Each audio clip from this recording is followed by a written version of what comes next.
Vamos a continuar con la segunda parte del caso de diagnóstico de la Yamaha R6, problema de sistema de carga. Yo sé que a muchos les llamó la atención el título con el que se montó en redes sociales, que era ley de Ohm aplicada en el osciloscopio, y realmente es ley de Ohm aplicada en el osciloscopio. Después en entrenamientos o en clases vamos a dominar mucho mejor esta técnica.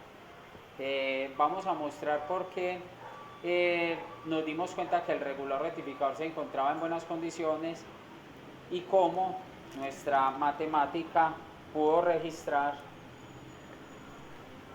sin necesidad de desensamblar nada, que había un problema interno en nuestro plato de bobinas. Efectivamente existía un cortocircuito entre fases.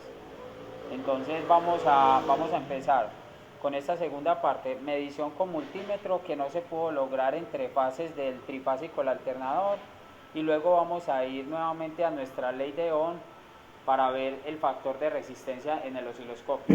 Ya tenemos nuestro multímetro en el dial de corriente alterna, voltios de corriente alterna. Ya tenemos entre fase de comunicación.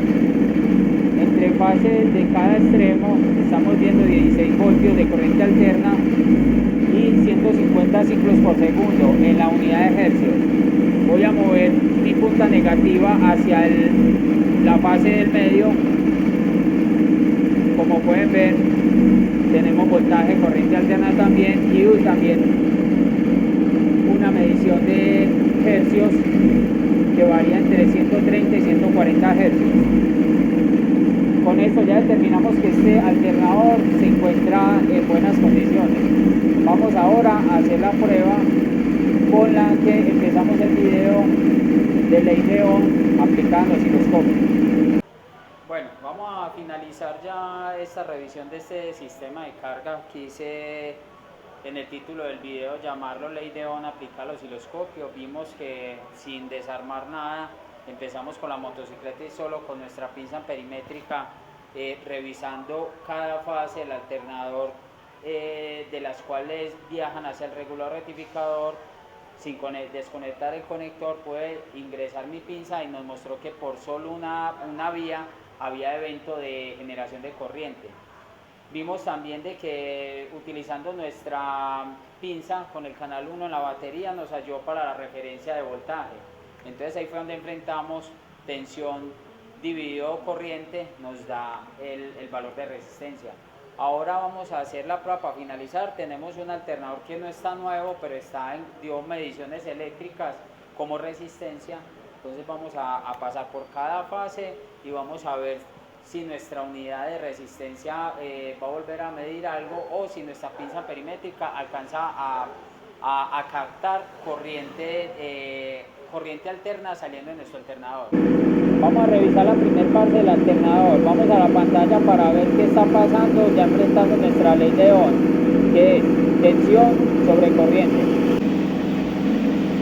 Como pueden ver, si seguimos mi ratón, acá tenemos 13,74 amperios saliendo de nuestra fase del alternador vista desde nuestra pinza perimétrica. Tenemos un valor medio de resistencia que ya vemos que no hay anormalidades como lo vimos en la anterior prueba con el alternador defectuoso. Y en la unidad de kilovatios, ya hablando de ley de Ohm que hablaremos más adelante, hay un registro de 185 kilovatios de evento. Vamos a pasar a otra fase para verificar si vamos a ver esa misma eventualidad en la forma de onda. Segunda línea del alternador, vamos a pantalla y como pueden ver, en la segunda fase vemos que no ha cambiado nada. Estas irregularidades que están viendo es por los eventos del ralentí de la motocicleta, que son algo inestables y por eso varía el flujo de corriente. Vamos a ir nuevamente a la tercera fase para finalizar esta prueba. Tercera fase del alternador, vamos a la pantalla a ver qué podemos observar.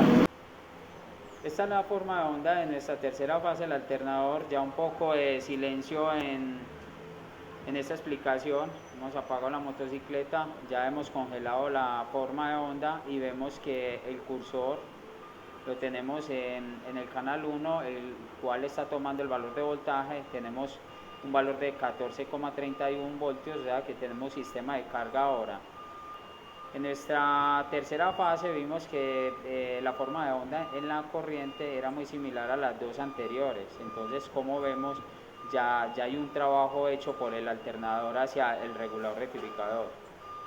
En la parte de resistencia, en el primer video vemos que el valor que capta de resistencia a nuestro osciloscopio, agregándole esta fórmula de ley de Ohm, que es tensión dividido corriente, nos da resistencia. Veíamos unos eventos, unos surcos, que la parte más sana de explicar esto va a ser en un sitio donde hablemos más del tema, más profundo, y trabajemos de una forma dinámica con estas pruebas. Y como vemos en el tercer evento, que apliqué la forma de la ley de Watt, que ya lo que hace es que la tensión la multiplica por la corriente y nos da la potencia eléctrica. Y vemos que el valor no cambia al anterior de las dos fases anteriores que acabamos de revisar. Entonces con esto vemos de que ya hay un trabajo hecho por el alternador, que ya la batería no se encuentra sola en el sistema. Ya podemos ver que tenemos 14,31 voltios de corriente directa, sosteniendo el voltaje que tiene la batería. Y todo eso que estamos observando acá es una prueba con todo conectado. Y acá donde vemos la grandeza de esta gran fórmula aplicada a nuestro equipo, que así con todos estos circuitos conectados logra calcular algunos datos matemáticos para agregárnoslos a la pantalla y que nos sirva de información y en tema diagnóstico. Acá pudimos ver que ya hay un trabajo del sistema de carga, cosa que no pudimos observar en la primera prueba, donde sin desarmar nada pudimos determinar que habían dos fases con problemas, y entre una medida de resistencia nos dimos cuenta que estaban cortocircuitadas entre fases nuestro trifásico el alternador.